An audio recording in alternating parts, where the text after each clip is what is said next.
Today, we are talking about how thread lifts affect your future facelift. My name is Dr. Brandon Dunn, and I'm a double board certified facial plastic surgeon and an expert in aging face. The truth in the matter of this is you need to go to an expert if you are considering having a thread lift.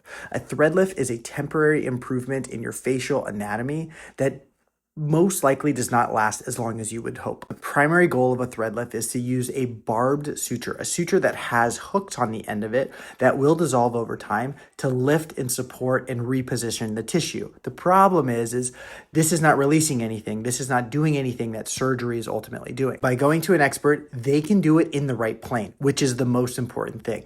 And that will ultimately affect surgery, that will affect your result, and that will ultimately give us the safest outcome. The big beef that facial plastic surgeons and plastic surgeons have with thread lifts and facelift surgery is that it is performed in the wrong plane. It is performed in the plane where we are working. If that is the case, that is when it becomes a disaster and problematic. That's when scar tissue will form.